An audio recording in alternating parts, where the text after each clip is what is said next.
मनोभिष्टं स्थापितं येन भूतले स्वयं रूपकदा मह्यं तदान्ति स्वपदान्तिकम् नमो विष्णुपादाय कृष्णपृष्ठाय भूतले श्रीमते भक्तिवेदान्त स्वामिने विरामिने नमस्ते सरस्वती देवे गौरवाणी प्रचारिणे निर्विशेषा शून्यवादी पाश्चात्य जय श्री कृष्ण चैतन्य प्रभु नित्यानंद श्री अद्वैत गदाधर श्रीवासादि गौर भक्तवृंद हरे कृष्णा कृष्णा कृष्णा हरे हरे हरे राम राम राम हरे Krishna Krishna Krishna Hare Hare Hare Ram Ram Ram Hare Hare. So we stopped at 18, right? Where did we stop?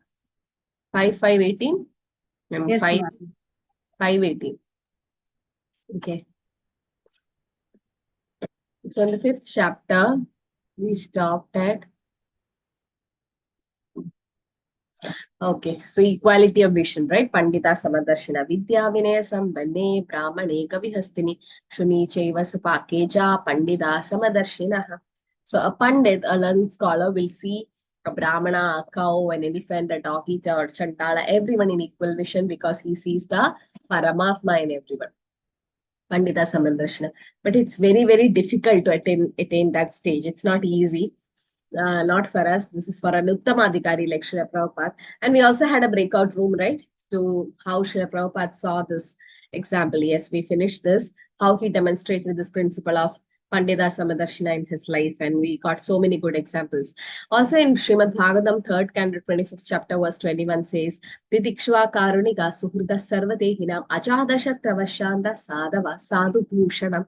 Titiksha means so much tolerance. Karunika, so much mercy. Suhrida Sarvadehinam. He sees friend in every living entity. And Ajata Shatra, he doesn't have any enemies. Who is our only enemy? Yes? Our mind. But mind in which way? Sharanya Mataji? Our mind, but when is it our enemy? Mataji, when mind will pull us away from Krishna, then it will become. So that means uncontrolled mind, right? When the mind is not controlled, it becomes your enemy. But when it is controlled, it becomes your friend, it says. Okay. So this a pure devotee doesn't have any enemy in the sense he could control his mind. He's a Goswami. He's controlling his senses. But we are all Godas. We are all servants of our senses. We're trying to overcome it. But this is a quality of a sadhu, a pure devotee. And he's peaceful, Shanta. Sadhava, sadhu, abhushanam. These are the different characteristics of a sadhu or a symptoms of a sadhu. Like so many examples also Srila Prabhupada quotes about Haridas Thakur, Prahlad Maharaj, the Pandavas, even Jesus Christ, because he suffered for not his fault, for others. And when he was crucified, what did he pray? What did Jesus Christ pray? Or what was his consciousness? Forgive these people, they don't know what they are doing. Forgive those who are punishing. Who are punishing. So that's the mercy or the what is that term called when you feel bad when others are suffering? Paradukka Dukki. Very good. So Paradukka Dukki. Paradukka Sukhi is also there. Like when somebody is in problem, they're like saddest, they'll feel happy. No, that's karmi style. But then for a devotee, Paradukka Dukki, they feel sad when they see others being sad. Ihaivatayurjita sargo yesham samye sthitam manaha nirdosham hi samam brahma tasmat brahmani te sthitaha. Those whose minds are established in the sameness and equanimity have already conquered the conditions of birth and death. They are flawless like Brahman, and thus they are already situated in Brahman. So Brahma Bhuta Prasannatma Nashotejjiti na Kankshati. Nashotjiti na Kankshati means they know that everything belongs to Krishna. So whatever they lose also, it's not theirs, it's Krishna's. And whatever Krishna gives, it is again Krishna's, not theirs. So when they lose something, they don't feel bad because it's Krishna's, he took it away. And whatever they get, so Nashochati na Kankshati, they don't expect anything or they don't lament when something is lost. Now that's a Brahma Bhuta Prasannatma stage, higher stage. So here it is said, whose mind is with equanimity, that means in both distress and happiness, it is in equanimity. They have already conquered the cycle of birth and death, means liberated. So position of a self-realized person situated in equanimity is explained in this verse, 19th verse. Such a self-realized soul has no attraction or hatred to matter. Thus he is flawless and impartial like the Lord. No attraction to matter. Does anyone know the story of Sanatana Goswami and the touchstone? What is it? Sanatana Goswami and the touchstone. No? Nobody knows? Okay. So, Yes. yes, Prithvi Mataji. Hare Krishna Mataji, Sanatan Goswami had a touchstone, but it was thrown in the dustbin. Some king Mataji, I don't remember properly. He came to him and asked for it, and Sanatan Goswami happily gave that touchstone to him. But the king was very sad, thinking that, oh, he is giving away this stone, but he might have something else which is more precious than it. So then he came to Krishna consciousness, in short.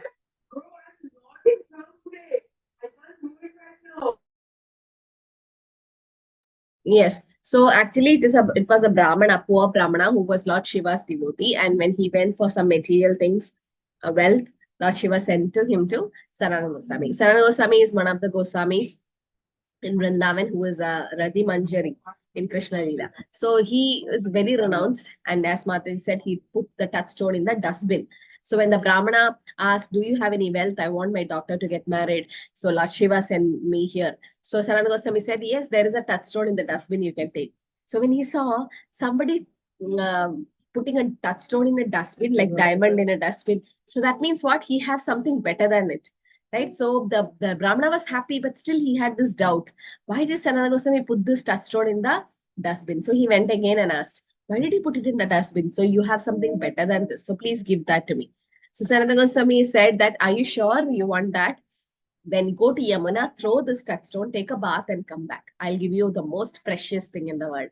And he initiates him with the Hare Krishna Maha Mantra, which is, yes, it's a precious gift because it's Kolokera Premandan Harinam Sankirtan. It's coming from Kolok, it's not material. So a pure devotee doesn't see any difference between a stone or a diamond, because for him, he's not attracted to anything. Okay, so he uses in Krishna service. So equanimity of mind is a sign of self-realization, because he knows he's not this body. So he's equanimity. It's very difficult to reach that stage, but pure devotees are already in that stage. At such a stage, one is considered to have conferred material conditions, specifically birth and death. Lord and such a self-realized persons both are flawless. On such a spiritual platform, they are free from all attraction and hatred. This makes the living entity eligible for spiritual sky. Naprahrishye priyam prapya no tviche prapya cha priyam stira buddhir asammudo brahma vid brahmani stitaha.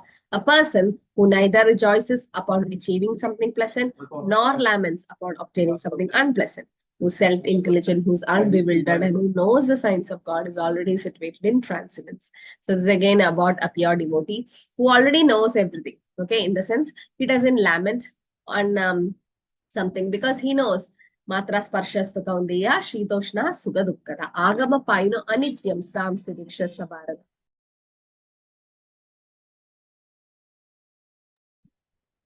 So that means he knows, like as summer and winter comes and goes, similarly, this happiness and distress keep come and going. So he's not bewildered, or he's not disturbed in such situation. Like when Srila Prabhupada had only 40 rupees to go to America, and when he came back, he had 40 crores of rupees. Still, Prabhupada was not attached to anything, and he was not disturbed. But yes, he was anxious to spread Krishna consciousness. But rest everything, he used it to print books and everything. Bahya Sparsheshva asaktatma vintadi atmani yat sukam sa brahma yoga yuktatma sukam akshayam ashnute. Such a liberated person is not attracted to material sense pleasure, but is always in trance, enjoying the pleasure within. This way, the self-realized person enjoys unlimited happiness, for he concentrates on the Supreme. Okay, so self-realized person is actually having that transcendental happiness, unlimited. Anandambudhi vardhanam pradipadam purnam pradasvadanam. Anandambudhi vardhanam. Every step, pradipadam, every step you take, There is happiness increases and increases in devotional services. So this is unlimited happiness. No, you can't measure it. And it doesn't give you lamentation. Like small things will be there, but then um, it is for a self-realized person. He has unlimited happiness. Now all of you agree. That's why you are in Krishna consciousness, because you're getting that happiness or the pleasure that is with it. But the happiness you get from the body when you apply a nice deodorant or a body lotion, that's for some time. Again, you start sweating and then everything is gone. And the happiness you get in the mind, again, that is also temporary. Next moment you hear a news about an accident or something, again, it's disturbed. There is no peace of mind. But the happiness which we get from the soul, that is eternal and permanent. Okay. And that happiness is compared to an ocean of water. But the other happiness are all just drops of water.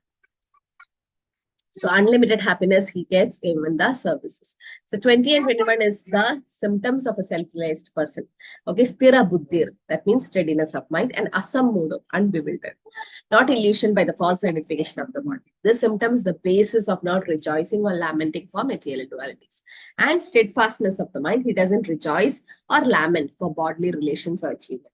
Based on knowledge that he's not this body but fragmented portion of the Supreme Personality Godhead, he remains always happy. And he's unbewildered, not misidentifying the body as soul, nor take body as permanent. So he doesn't take this body as permanent. So what is the most wonderful thing with in this world, which Yudhishthira Maharaj answered? According to Yudhishthira Maharaj, what is the most wonderful thing? That everybody dies but thinks that nobody will die and behaves as if Hare Yes. Krishna. So what Vairagya is that called? Does anyone know? Falgu Vairagya. Shamshan Vairagya. Smashana Vairagya. Shamshan. Yeah, Smashana Vairagya. Like Smashana, like you go to the funeral and you or to the graveyard and you see somebody get, or you just be at in a place where there's a dead body and then you just get renounced at that particular moment. Arey, why am I living? Everybody has to die. Mrityu sarva harasyaham. Death will take everything from me. And then you see during the pandemic, we had so many were dying around us. But we were thinking we will never die. Even if we got the disease, we were thinking, no, we will overcome it and we'll. But all the devotees, those lockdown period, it's the devotees who actually was happy. They could finish all the backlog, their rounds, and they could read Srila Prabhupada's book, and they were happy eating prasadam, whatever simple thing. But only thing was association was missing. But then many of them came to Krishna consciousness during that lockdown, right? Many. And even they chant 16 rounds, they even got initiated and they are very seriously practicing Krishna consciousness. So it's all Krishna's plan now.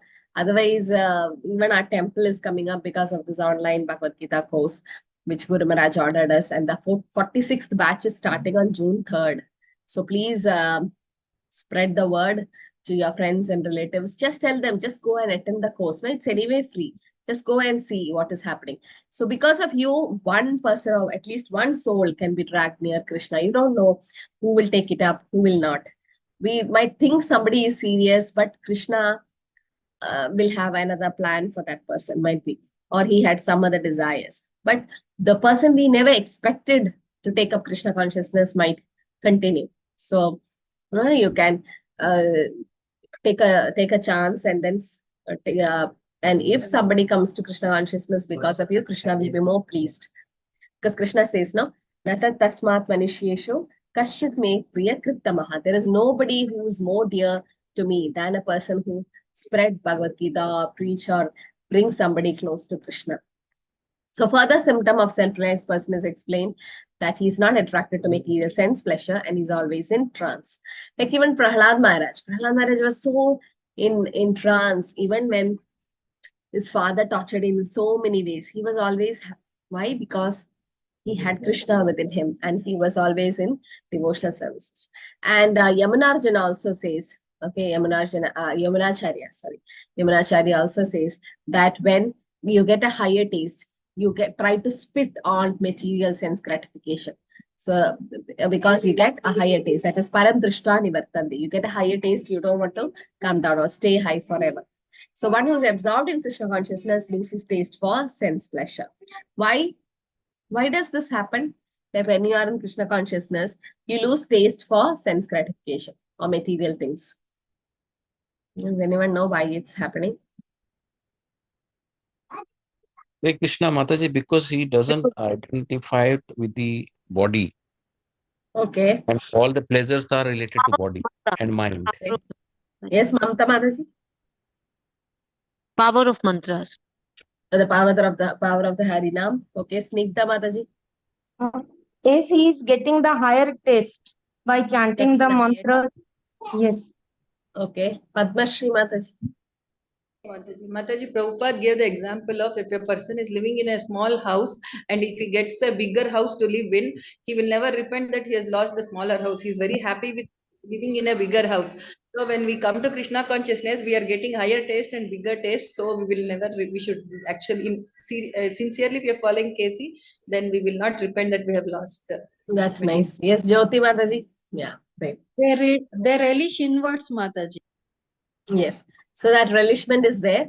And so when the high taste is increasing on Krishna consciousness side, definitely the material taste keeps coming down. The second thing is Krishna is attracting you towards Krishna consciousness. So definitely there is detachment. So you can get attached only to one thing. You can't be like neutral. You can't say, oh, I'm a pakka karmi and I'm a devotee. No, it doesn't work like that. Prabhupada says that. No, because our mind is so tricky that it goes mostly near to the material side. But a devotee is not like that. He sacrifices all that. And he is not interested in it anymore because the pleasure which he is getting from Krishna consciousness. Why? Because Krishna is the reservoir of all pleasure. Akila Rasamrita Murti he is. So you get the higher taste when you associate with Krishna. So why do you want to go to the lower one? As Pramataji said, and also when you are moving from a 1 BHK to a 3 BHK or a 4 BHK, why don't you definitely you'll feel happy and you don't want to come to a 1 BHK anymore because first you adjusted there, that's fine. But then when you're getting a higher opportunity or a greater opportunity, then you take it up and you don't want to come back to the smaller one. So the more we get attracted to Krishna, the more we lose taste for sense gratification. Nirbandhe Krishna sambandhe yukta vairagya uchyate. So the more we start tasting Krishna consciousness, then other things becomes bitter. Like a jaundiced person. No? Initially, a jaundiced person have the sugar candy is bitter. So similarly, initially when we are in material disease, Krishna Katha, Harinam is all bitter for us. Then as the jaundice is cured, then becomes enjoyable. So test in spiritual realization is that one can work with great vigor without sex pleasure, which he avoids, and highest material pleasure in material world is sense gratification, but in spiritual realization is it goes ill together. Why? Because it's only about sense gratification. But yes, Krishna says the kamo, what is it? Dharma aviruddha kamosmi. Like we can have Krishna conscious children. So that is just not for sense gratification. Even Bhakti Siddhanta Saraswati said, right? So I can have hundreds of children, but they should all be in Krishna consciousness because you are giving a chance for a soul to continue the Krishna consciousness from where he or she stopped in previous life. So in that way, Krishna conscious grihastha ashramas, that is not grihamedi. Grihamedi is just for sense gratification, but grihasthas or grihastha ashrama, it is called, where Krishna is in the center. Both husband and wife, they chant the holy name, they prepare bhog, offer prasadam, take prasadam, and the children is also taught Krishna consciousness. So in that house, it's like Vrindavan. There is the consciousness is Vrindavan there. Yehi samsparshaja bhoga dukkha yoneya evate. Adya antavanta kauteya nateshu ramate putaha. An intelligent person does not take part in the source of misery, which are due to the contact with material sense. So, son of Kunti, such pleasures have a beginning and an end. So, the wise man does not delight in them. Because we'll see some examples. There's material happiness, it has a beginning and an end. Anything, no, you take it. Is there a permanent happiness in this material world? No. Patam yat vipatam ratesha. No, initially when we are in school, we go for this excursion one day, tour, a trip, small short trip. And many of the parents doesn't leave their children for the trip. They say, oh, what if some accident happened? What if that happens? What if this happened? We are not there to protect you. No, but if they are in that home itself, still they can have a fracture. Still they can slip and fall in the bathroom or anything can happen. No, if that is the fate or if that is what karma is coming, then definitely we can't avoid it. And Prahlad Maharaj also says, the parents are not the actual caretaker of the child. Can we always 24 hours be with the children? When they are in school, we are not there. When they are in college, in a hostel, we are not there. So who's taking care of them? And are the patients, are the doctors the real savior of the patient or the medicine? No. Yesterday, I was listening to Mahavara Prabhu. He was telling about His Holiness Jayapataka Swami Guru Maharaj that many astrologers said that this person is not going to survive. No, no, no. Everyone said no. But it's just Krishna's mercy, how Krishna is extending his lifespan so that so many souls can be delivered and so much he has to do in this material world. So it's a spiritual body, it's a spiritual life. And one astrologer said, this soul have already left in the body. This is supposed to leave now. It's not a material body anymore now. And he is like Bhishma Dev having Ichamrityu and having some kind of instructions given by Srila Prabhupada and is extending the life because Krishna is Kala. Kalosmi, right? So Krishna can extend time for a devotee. It says for a non-devotee, when the sun sets and rises, so his lifespan decreases. But for a devotee, it increases.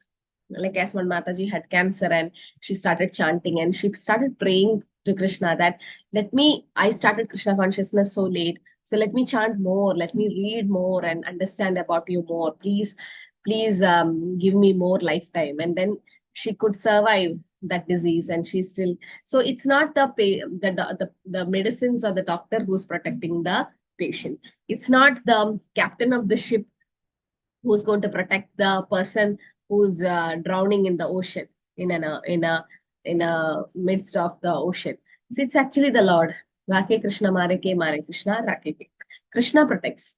The Krishna is the one who actually decides. So based on our karma, whatever this thing is, but then yes, it's the Lord who is actually deciding, not us. So material life is like that. Patam yat vipatam. Every step there's danger. But in the spiritual world, it's not like that. So sense pleasures are source of mystery, having a beginning and an end. A liberated soul is not interested in material pleasures because he knows that material pleasures are all having a beginning and the end. And he enjoys unlimited transcendental bliss. He's already enjoying unlimited bliss. So why he want this smaller taste? So mystics derive unlimited transcendental pleasure from the absolute truth. Therefore, the supreme truth is also called Rama. Rama iti Rama. Rama, somebody who gives pleasure to you. Okay, Krishna is also like that. So Rishabhadev also says, Nayam deha deha bhajam riloge, kasman kaman arhade vidpujam ye tapo divyam putra kayena sattvam shuddhaye tasmat brahma saukyam tu anandam. So Rishabhadev in 5th canto, 5th chapter, verse number 1 in Srimad Bhagavatam says, the human form of life is not to labor so hard, like for sense gratification, like stool eaters, like hogs or pigs. Human life is to be performing penances and austerities. And then why? Because then only we'll get that unlimited transcendental bliss. So that's a conclusion. He says that the more one is addicted to material pleasure, the more one is entrapped in material life. Okay, so this is what Rishabhadev says. Nayam deha deha bhajam riloge. So he's advising his sons that don't become like sense gratification. Don't work so hard getting this human form of life. Don't work hard day and night simply for sense gratification. This doesn't mean we have to leave a job or something and come. No, it's up to you. Like you want to take up Krishna consciousness seriously and dedicate your life for Srila Prabhupada, you can do that. Or you want to work in outside and then get that money and use that for Krishna conscious services, that's again another thing. Or donate to the temple, that's another thing. But too much of hard work. What does Bhaktivinoda Thakur says about our job and everything? How much should we do? Does anyone know? Bhaktivinoda Thakur says. How 8. Yeah. How is it valid? 8 is for? 8 is for work. 8 is for self, and then 8 is for Krishna. Spiritual life, yes. So he says 8 hours of job is enough actually. When we do overtime, 10 hours, 12 hours, it's too hectic and you can't have a nice sadhana. You won't be able to read any scriptures. No, so 8 hours for job. Then he says 8 hours for the body. Why? Because 6 hours to sleep, 2 hours for taking bath, eating, all that. comes. So, and then 8 hours for spiritual life, he says. In that 2 hours for chanting 16 rounds. And what about the rest 6 hours? What are we doing? When we half an hour, 45 minutes class, when we 10 minutes reading, then what are we doing? We are always in Maya, right? So, working so hard like a hog in the sense, just for sense gratification. No, that should not happen. Because human form of life is for penances and austerities. Can we say some cats and dogs do take Ekadashi Vrata? No, they don't know, right? They can't do it. They can't control the senses and they don't have that intelligence and consciousness. But a human form is not like that. We can do Adhita Brahma Jityasa. We can inquire about the absolute truth. We can question Pariprashnena Sevaya. Jiva Satattva Jityasa. We can inquire about the absolute truth. Now we have that facility and we can do penances and austerities to attain the divine position of devotional service. So sometimes it says, it looks like, oh, we're doing Ekadashi and so much of fasting is happening. But yeah, what is it compared to? A child might play with the toys, but the parents will take away the toys so as for the goodness of the child. They'll send that child to the school and slowly it's benefit for the child, right? Initially, it looks like difficult or distress. But such activities, one heart is purified and when attains that position, he has eternal blissful life, which is transcendental material happiness and continues forever. Shaknoti heiva yasodam praksharira vimokshanat kama krodad bhavam vekam sayukta sa sukhi naraha. Before giving up this present body, if one is able to tolerate the urges of material senses and check the force of desire and anger, he is well situated and is happy in this world. So tolerating the urges of senses, it's very important, and that's possible by Krishna consciousness. So Nectar of Instruction, verse 1 also says the same thing. Vacho vekam manasa kroto vekam jihva vekam utarapastha vekam etan vekanyo vishahida dira sarvam apimam prativim sa shishya. So when you start studying Upadeshamrita or Nectar of Instruction, you have to memorize this verse, the first 4 verses of NOI. It says you have to control the speech, anger, mind, tongue, stomach, and genitals. Then that person is called as Swami. He can have disciples all over the world. So it's a duty of a transcendentalist to try strenuously to control the desire and anger. Material desires is unsatiated, creates anger. Mind, eyes, chest becomes agitated. And why to tolerate? One must practice to control them before giving up this material body so that we make progress in spiritual path and achieve transcendental bliss. Till when do we need to tolerate the sense attraction? Until death. How to remain tolerant? So yes, because that's what Chaitanya Mahaprabhu gave. It's a very difficult principle, but we have to practice it. By fixing our consciousness on Krishna, the pleasure of Krishna consciousness combined with the conviction that nothing in this world can bring lasting happiness will help us tolerate the pushing of the body and the mind.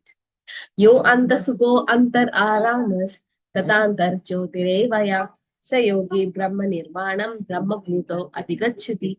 One whose happiness is within, who's active and rejoices within, and whose aim is inward is actually the perfectness. He is liberated in the Supreme and ultimately he attains the Supreme. So once there was a lecture going on and there was a guru sitting and all the disciples sitting down, all the public, and they were talking about Srimad Bhagavatam. So suddenly the earthquake happened and everyone in the hall just ran out. Earthquake, you're supposed to go in an empty place. And then this guru didn't go. Then after 5 minutes, once it settled, everyone came in and they asked, we all ran out. What did you do? He's like, I ran inside. I went inside, in the sense he was praying to the Lord. And once when Prabhupada's disciple, His Holiness Radha Swami Maharaj, was going into a flight, and he says that, especially this rainy season, so much of clouds, turbulence, and the flight, especially when it goes raining heavily or goes through the clouds, it's shaky, it's not perfectly going, smoothly going. So the pilot will announce, everyone sit properly and then put the seat belts on. And then he tells all the air hostess, everyone to sit so that there's some turbulence and he's not able to land. And he's having problems. So this flight had the same problem. So much of sound was coming. The whole flight was shaking. Everyone was like screaming and doing so many things, in the sense, all material agitation. But Maharaj said he just took his chanting bag and he chanted loudly, because everyone was shouting, that the chanting went so high that Maharaj chanted so high And what happened? He's like, and then after some time, everything settled and the flight landed. And he said, that was the best japa I did that time, man. Because uh, that's like we can face death anytime. And you're sure anyway we are going to die. And you come to know before and that you're going to die or some danger is going to happen. And so he chanted loudly and peacefully. So he was very peaceful because he was inwardly, he was rejoicing that Lord within. So that is a liberated person and he attains the supreme. So one gets the strength to tolerate the urges, essential urges by focusing on the happiness, activities, and goal inward. So that's called Brahma Buddha state or a liberated platform to enjoy happiness by factual experience within, no longer interested in material external happiness because he knows it's Chapala Sukha. Chapala Sukha means flickering happiness. There is happy, sad, happy, sad, happy, sad. It's always like that. If not, your body and mind is fit. Sometimes you have bodily issues and you are in pain, you have problems, but you don't have that, your body is fit. At least other living entities may attack you or some problem with them. No, you don't even have that. All of us are facing now Ati Devik kleshas. No, till last week it was like hot summer and sweating and so much of heat stroke happening. Now the whole climate changed and it's like raining 24 hours. And again, that is the Adi Devi klesha again coming. So one are the other kleshas, the threefold miseries keep disturbing us in this material world. So one must get a higher taste. We need to hear, chant, and have good association. Otherwise, we will be unable to tolerate the urges of senses over time. Labande Brahma Nirvanam Rishaya Shina Kalmashaha Chinnat Vedayadatmana Sarva Bhuta Hide Radaha. Those who are beyond the dualities that arise from doubts, whose minds are engaged within, who are always busy working for the welfare of all living beings and who are free from all sins, achieve the liberation in the Supreme. So that we should be free from doubts, okay, and work for the welfare of other living beings. The best welfare activity we do is spreading Krishna consciousness. Now, if you give food to somebody, after a few hours, they'll be hungry again. You give clothes, after a few years, it'll tore. Or you give money, in few minutes, it'll be gone. But then you give Krishna consciousness to someone, it'll stay forever for that soul. So as Krishna conscious person is a true well-wisher or welfare worker because they're reviving the forgetfulness of Krishna being the supreme enjoyer, proprietor, and well-wisher. And one cannot engage in such a first-class welfare without being liberated by the supreme. Therefore, only one in full Krishna consciousness can perform such welfare. So physical welfare or temporary relief of the external body and mind is fine. The physical welfare is temporary, and it's imperfect. Why? Because the real cause of one's difficulty is forgetfulness of our relationship with Krishna. Krishna Buliya Jiva Bhagavan Jakare Pashatiya Mayatare Japatiya. Krishna Buliya. Forgetting Krishna, Jiva Bhagavan Jakare. We are doing sense gratification. And that's the cause of our problems.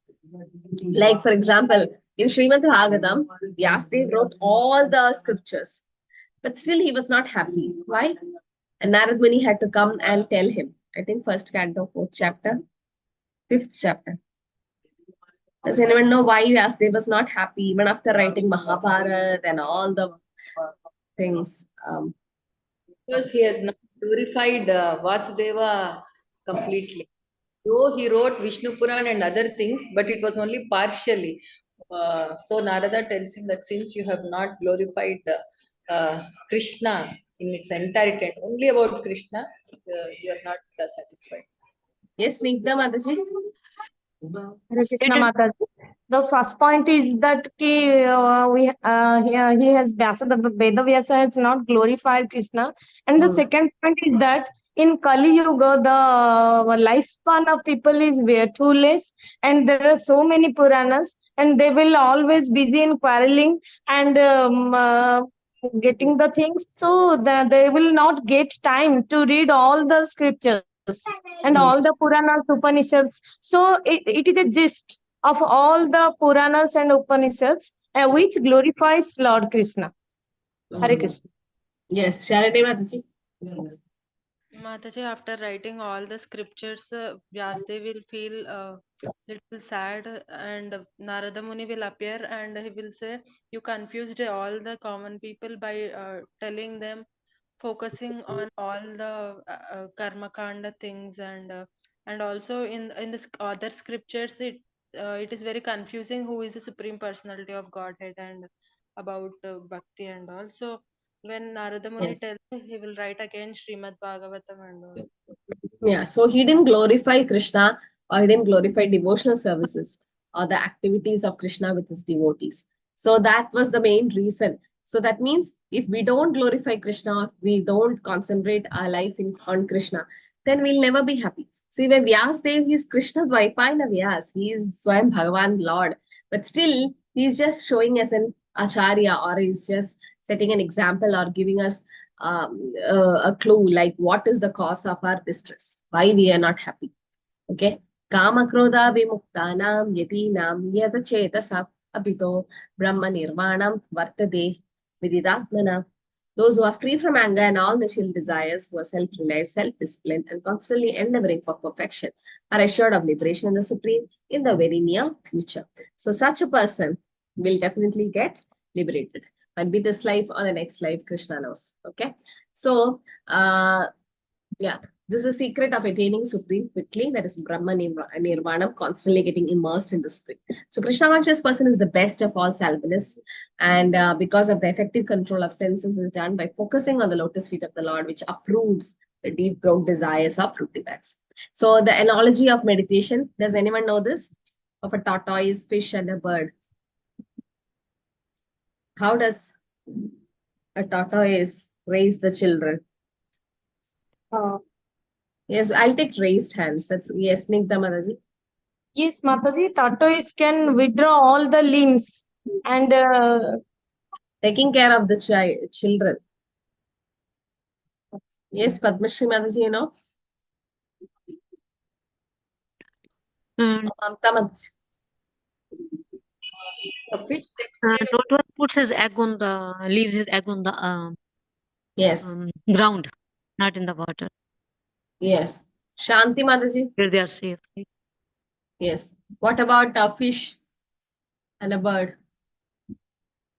Okay, a tortoise lays egg on the shore and then goes to the ocean and meditates on the eggs, and that eggs will hatch. So that's how a tortoise take care of their children. What about a fish? What about a bird? Shanti Mataji? The fish also, they raise the young ones by looking at them. Looking, yeah, just by looking at them, the fishes raise the children. And the birds, Siddhartha. Okay. Okay, so the tortoise brings up its offering simply by meditation. Yes. Okay. He lays eggs on the land and the tortoise meditates on the eggs while in the water. So that's what a tortoise does. A fish brings up its offspring simply by looking, and the birds maintain their offspring by touching. Similarly, a devotee in Krishna consciousness, although far away from the Lord's abode, can elevate himself to the abode simply by thinking about the Lord constantly, by engaging in Krishna consciousness. Krishna says, no, Satatam kirtayando mam, or mama nismara yudhija, or manmana bhavaman bhakto madhyajimam namasko. He says, manmana, always think about Krishna. So, how is a tortoise being in the ocean and think about the eggs in the land? Thinking, and it raises the children. So the fishes just look and the birds by touch. So similarly, it says a Krishna conscious person or a devotee, just think about the Lord in his abode and he's there. That's called Manasa Puja, in the sense he is mentally with the Lord. Okay, this is an analogy, Bhakti Shastri question, a lines analogy. Yes, Siddharth Prabhu. Hare Krishna Mataji. Also, is it the same thing like Sarvesu Kalesu Ma Manusmara? Every time remember me. Yeah, every time. So Ma Manismara Yuddhecha, he also, Krishna says to Arjuna also, no? Just think about me and fight. Ma Manismara Yuddhecha. So you do Yuddha, you do the fighting, but Ma Manismara, think about. So that's what we should do. And this thinking in Kali Yuga is not possible because mind is so crazy. So what is advised is the Hare Krishna Mahamantra. So Brahma Nirvana stage is stage of absence of material miseries due to being constantly immersed in the Supreme. 27 and 28 says, shutting out all external sense objects, keeping the eyes and vision concentrated between the two eyebrows, suspending inward and outward breaths within the nostrils, thus controlling the mind, senses, and diligence. A transcendentalist aiming at liberation becomes free from desire, fear, and anger. one is always in the state is certainly liberated. So this is kind of an Ashtanga Yoga where a pranayama you do, where you control the breathing, and then you control the mind and senses and the intelligence. But more than that, Krishna says what we are supposed to do. So this is again Ashtanga Yoga. It comes in Ashtanga Yoga here. The transcendental position of a liberation in the Supreme, which includes the following realization. One, understand one's spiritual position, that of the Lord, and is qualified to feel the presence of the Lord everywhere. But Ashtanga Yoga, actually, it helps us to become free from all fear, desire, and anger. It helps us to control the senses, mind, and intelligence. And it also helps us to feel the presence of Super Soul in transcendental separation. But it is not separately needed because Krishna consciousness includes all this. So Krishna consciousness is the easiest form of yoga. Krishna says later on, he says, Yoginam abhi sarvesha madgadenandaratmanan shraddhavan bhajate yomam same yukta tamo madaha. Yoginam abhi sarvesham, out of all the yogis, Jnana yogi, Ashtanga yogi, all the karma yogi, whatever it is. He says, Shraddhavan bhajate yomam. The Bhakti yogi is the highest. So conclusion is Krishna consciousness is the easiest form of the yoga and it's the highest platform in the yoga ladder. So Krishna conscious person being always engaged in devotional service does not risk losing his senses to some other engagement. That it's better way of controlling the senses than Ashtanga Yoga. Okay, so somebody said to Prabhupada, like, you're telling Krishna, Krishna, Krishna. What if at the time of death you come to know Krishna doesn't exist or God doesn't exist? The whole life is wasted, right? Then Prabhupada said, no. Why? Because we had the best food in the world. We had the best prasadam. Now you go to any ISKCON temple, you'll never say that the prasadam is not good. It's going to be the best because Krishna tasted it. It's the saliva of the Lord there, which gives taste to the prasadam. And we had the best dance. We dance in the kirtan. We had the best music. That's the kirtan. We had the best friendship with association of devotees. We had the best yatras or trip, whatever you call it, go to the pilgrimage places or the dham and everywhere. So what did we lose? We actually didn't lose anything. But, and then Prabhupada asked the same question backwards, like, what if you don't do devotional service now, and the end of the life, you come to know that Krishna exists? Then you are missing the point. Then you are actually wasting your life. For us, Krishna exists on, it's secondary for us because Krishna's service is better. It's important than Krishna. Because Yashoda Maya, when she had Krishna on her lap in Damodar Leela, and she was feeding Krishna, the Supreme Personality of Godhead is her son sitting on her lap. And immediately when she could smell the burnt, overflowed milk in the kitchen, she kept Krishna down and ran to the kitchen to save that milk. Right? So that means she kept Krishna's service important than Krishna. So chanting the holy name, kirtan, dancing, going to pilgrimage places, taking Krishna prasadam, all this is Krishna's service. So which is much, much higher. So we doesn't risk of losing anything, right? In Krishna consciousness. It will save you from greatest dangers of falling down. So this is a very important sloka, and the last sloka of this chapter is a peace formula given by Lord Sri Krishna. And Prabhupada says, this is what we should have. We should know the three things. Bhoktaram tabasam sarva lokamaheshwaram suhridam sarva bhutanam nyatva mam shantim richati. A person in full consciousness of me, knowing knowing Krishna, the ultimate beneficiary of sacrifice and austerity, knowing the Supreme Lord is the Lord of the planet, all the planets and demigods, the benefactor and well-wisher of all living entity. Such a person will attain peace from the pangs of material miseries. So the peace formula is the three things. To know that this is the peace formula. Okay. If we know this, we get actual peace. How to attain peace? Through understanding Krishna's supremacy. So three things is Krishna is the supreme enjoyer. Krishna is the supreme controller. He is our only well-wishing friend. Why do we say he's the only well-wishing friend? Anybody can answer. Yes. Why do you say so? Krishna is our only well-wishing friend. Because he lives in our heart. Okay. He lives in our heart. He wants us to come back and regain our original spiritual. Yes. So whatever we desire, like we might desire 10% to go back, Krishna desires double or triple times actually. All right. Yes. So he is more eager to take us back home, back to Godhead. That's fine. And Mataji, he is always with her in whatever bodies we go, but he Yes. is there with us. Yes, as Prabhu said, yes, even we become the worm in the stool, there also Krishna comes as Paramatma. He's so merciful. But the well-wisher, why is a well-wisher? He knows all our present and past and everything, Mataji. Yes, So he knows all our lives. and he is Hare a Krishna beginner. Mataji, I think well-wisher is somebody. He also guide. Sorry. He Hare also guide us Hare Krishna. when he's Yes, as a Siddharth Prabhu, well-wisher is somebody? Well-wisher. Oh, please, can you unmute? Well-wisher is somebody who wishes for the best.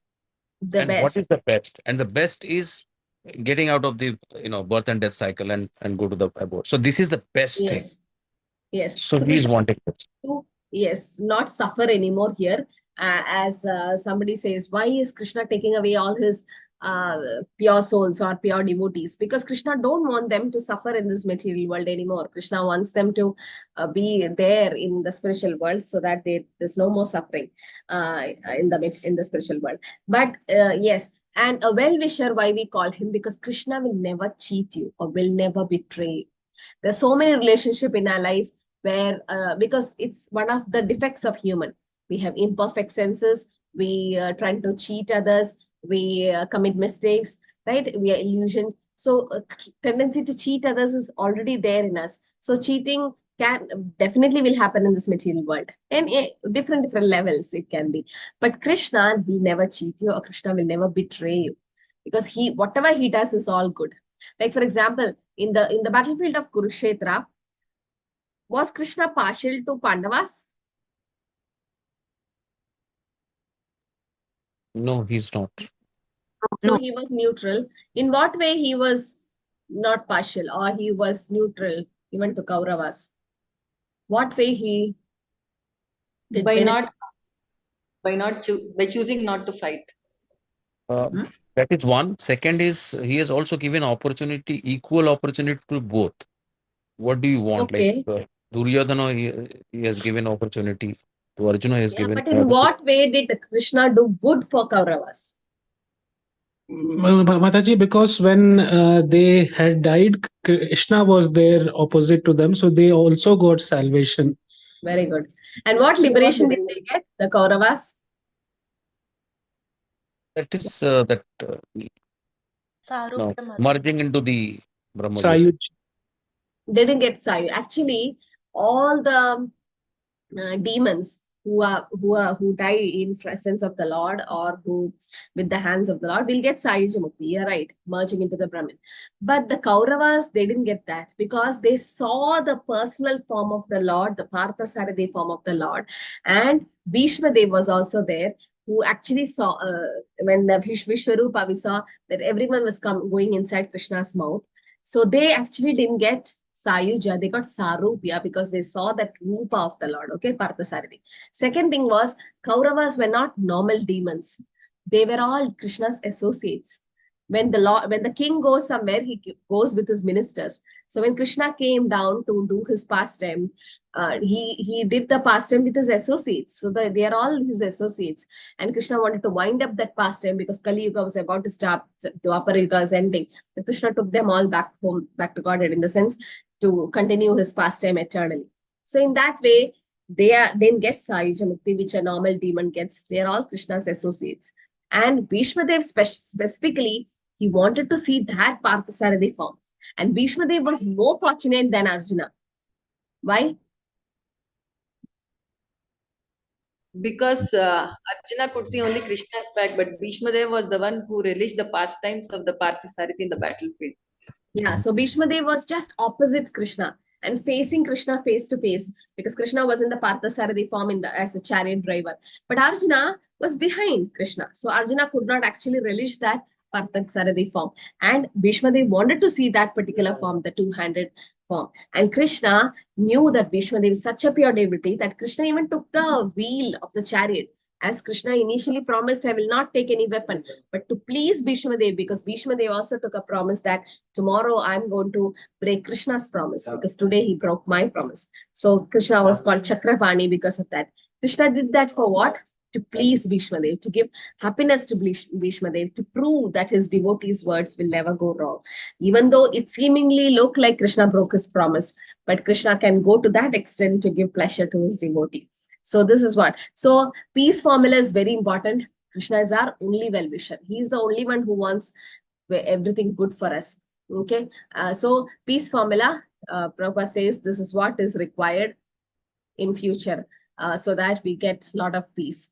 And Karma Yoga is action in full knowledge. It's a practical application of Krishna consciousness. So we should know that we are eternal servant of the Lord. And pure soul is the eternal servant of the God as fragmental part and parcel. Jivera Sorobhai Krishna and Nityadas. And cause of our suffering is we forget our relationship with Krishna and we are in Maya and desire to load it over material nature. And Krishna consciousness is an arousing of the spiritual experience in the material world, brings one into the spiritual light while one is in the jurisdiction of matter. The Lord is not partial to anyone. In fact, Prabhupada says, if you want all these details, you can go to the first canto, 9th chapter, where Bhishma Dev is about to leave his body, and Yudhishthira Maharaj is around near Bhishma Dev. And in that purport, all this is explained. And there's Bhishma Stuti, 1.9.31 or 32 verse till 40, 42. Those verses, 10, 15 verses, it's been given explanation why Krishna is not partial to the Pandavas. Because if the Kauravas die at home, they will never get salvation. But Krishna made it a point that all the Kauravas come together in one place, so that, as Barbaric said, who fought? Actually, Krishna only fought.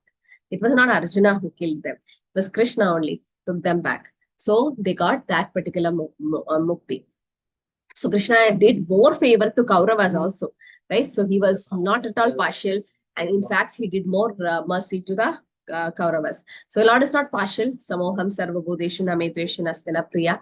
And he reciprocates how we approach. So Ashtanga Yoga is automatically practiced in Krishna consciousness. And highest perfection of life is only devotional service can award peace to the human being.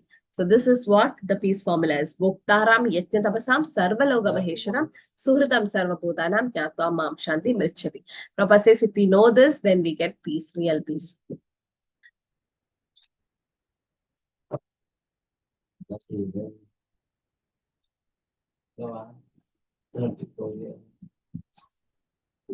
Krishna Prabhupada ki jai. So it is said, Bhukti Mukti Siddhi Khami Sakalaya Shanta Krishna Bhakta Nishkama Ateva Shanta. Why he is Shanta? Because he is Nishkama. Whatever Krishna gives, he accepts. But Bhukti, Mukti and Siddhi Kami is always Ashanta. Srila Prabhupada is always Shanta. You never see him agitated. Hare Krishna. Mataji, even a Bhakta, doesn't he have the desire to be with Krishna, to go to Krishna? Then how is Nishkama? That is spiritual desire, no? That is not considered as a material desire. And a pure devotee doesn't have that desire also. Pure devotee doesn't even want to go back to Godhead. He is happy wherever he is until and unless he do devotional service. Because the definition of pure devotional service according to Nectar of Devotion by Sri Rupa Goswami is Anya Abhilashida Shunyam Jnana Karmadana Vritam Anukulena Krishna Shinam Bhakti Ruttama. Anya Abhilashida Shunyam. There is no other desires except to please Krishna, serve Krishna. A pure devotee, as you said, a devotee won't have a desire to go back. A pure devotee doesn't have that, Mataji. Prabhupada never had the desire to go back home, back to Godhead. He wanted to deliver others. Yes, pure devotees have desire. Srila Prabhupada had desire to preach Krishna consciousness all over the world. Even Mahaprabhu had a desire to preach Krishna consciousness all over the world. So Prabhupada wanted to print books. All that is spiritual desire. That's not considered desire. Desire means, real desires means material desires which will entangle us in this material world. And the spiritual desires are not, because it's not karma binding. And spiritual desire is good. Actually, it should be there. Prabhupada says only a stone can be desireless. But a pure devotee have no desires at all. Anya Abhilashita Shunyam, that's the highest stage. He is happy wherever he is, whatever Krishna gives. And he doesn't want anything for himself. Even spiritual desires he doesn't have, it seems. Because he is completely in trance and he's happy in his devotional service. So in that way, yes. Okay, anything else to add? We're done with chapter 5. Okay, so Mataji have posted the attendance link. Okay, she left. Hare Krishna. Anything more to add by anyone? Mataji, Huh. you said Krishna is not partial, Mataji, but somewhere he says, no, I am partial to my devotees. How do we take that? That is natural. That is natural. It says that you can show affection to your own children than neighbor's children. That is natural. Can you say that, no, you should love your neighbor's child more than your child? No, it's natural affection. So it is said, like you have a elder daughter and the younger daughter.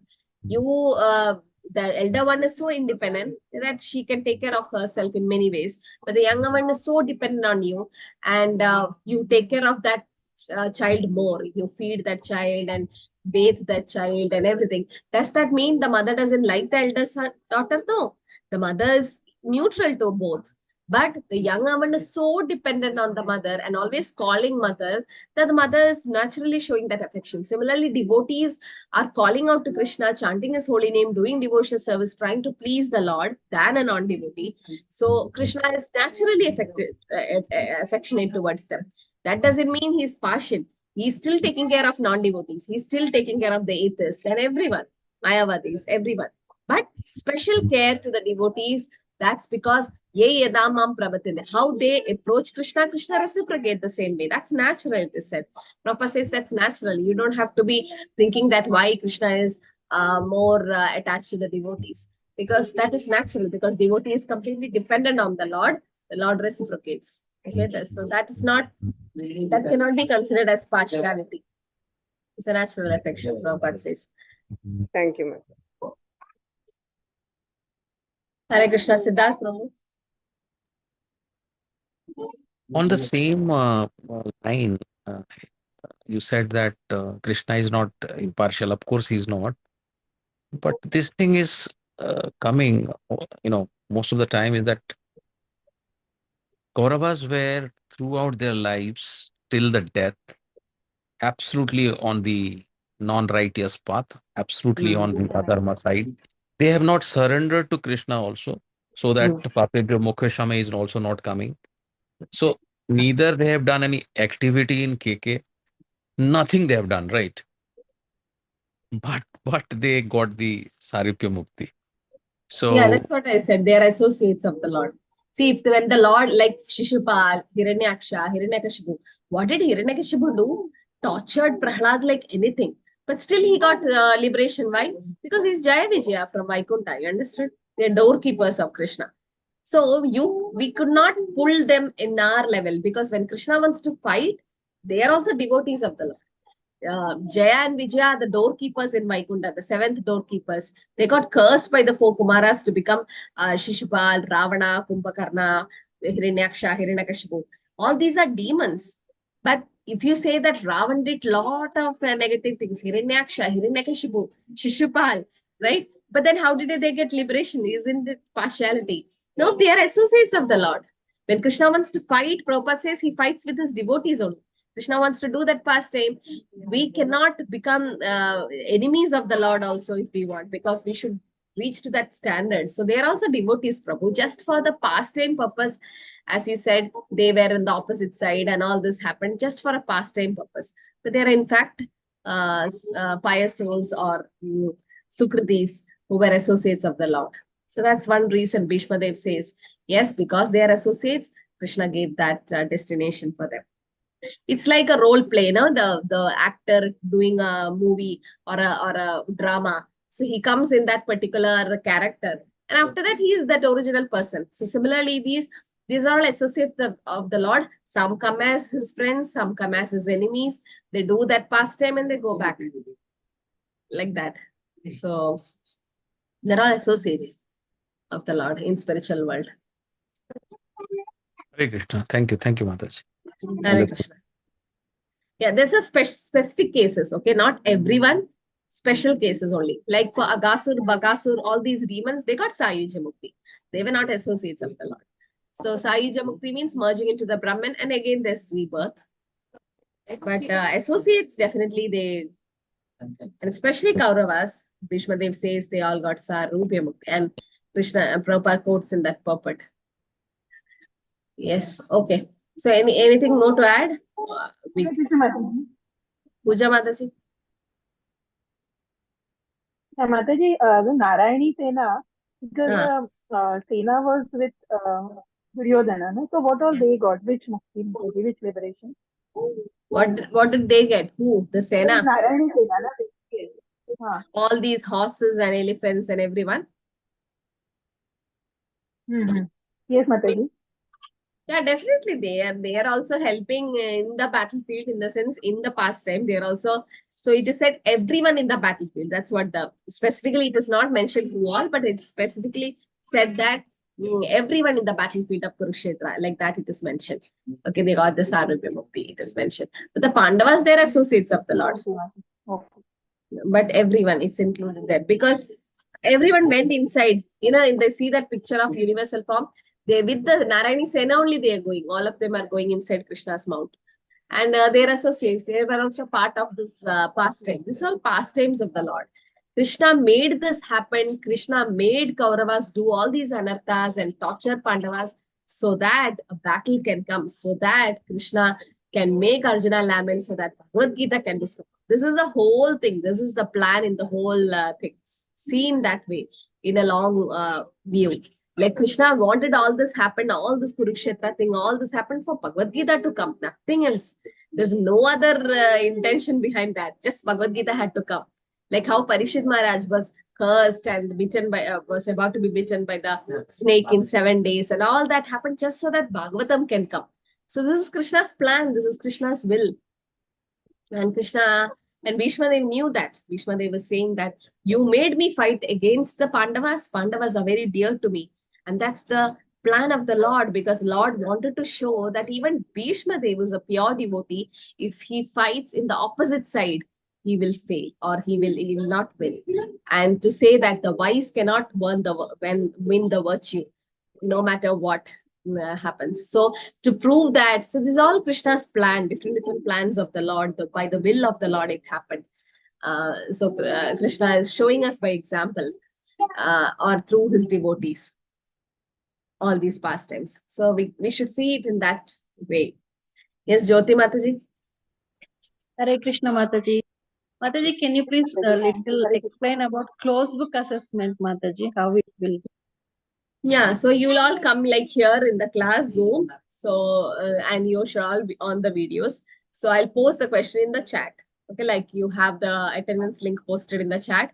So I'll post the questions in the chat. There'll be 10 questions, 8 is to be answered. Any 8. It has to be written. You have to write you have to on your camera, see the chat, take the questions and write it down and take a photo and upload in the Google form, which I will share in the chat after 45 minutes. So that's it. It will be short answers. Go through the question bank, go through the handbook, just study the closed book, short questions and the first 6 chapters and write 3-4 statements. That not more. It's not a long essay. 2 or 3 statements. This will be writing online itself, right? Not offline. Yeah, online. We'll close the form after 1 hour. So the Google form will be opened. That's what I have to see you writing. So it will be like you have to on the camera, on the video, and then sit and write and upload. Once it is done, you can upload in the Google form. If you're not technically good, don't worry. I'll have some admins to help you. Okay, who will help you to upload the answer paper. So write legibly, because it has to be sent to Mayapur Institute. And closed book, it'll be short answers. So you don't have to worry much, but concentrate more on the analogy parts, because analogy is very important in Bhakti Shastri point of view. Like for today, we saw how the tortoise, the fish, like that. Some analogies, the paddy field in the first chapter, like that. Some analogies are there. So you should know what the analogy is about. And just in 2 or 3 statements, you should be able to explain it. And any 8, you can write any 8 out of 10. That's a close. And about slokas, Mataji? Sloka. Any 3 slokas from chapter 1 to 6, which is given in that important slokas, no? Memorize. So any 3 with translation. We have to recite. Yes, you have to come in translation. Yeah, you have to come in the Zoom on your camera and then you have to recite the sloka with translation. So some of them, they have the screen of the sloka open. So we ask them to close their eyes and then chant. And Krishna is in a heart as Paramatma. How much ever you try to cheat me, I'm just a conditioned soul. So, but still, this is not any material exam to be competent and all. Nobody is going to ask you how much marks you got for the first module closed book exam when you go back home, back to Godhead. Krishna is not going to stop you in Vaikuntha and ask you, the doorkeepers. So this is just for your knowledge purpose, because unless there is exam, nobody will be serious. You won't study. So to check how much you know, the Shastra, we do that. Okay. Hare Krishna. I think we can stop. Hare Krishna. Mataji, when we will get open book assessment? Oh, yes, now it's late now. Okay, so next week I'll open it. Okay. Means I'll give the marks. Vancha Kalpagirobhascha Kripasindhubhyo Patitanam Pavanebhyo Vaishnavebhyo Namo Namaः. Jai Shri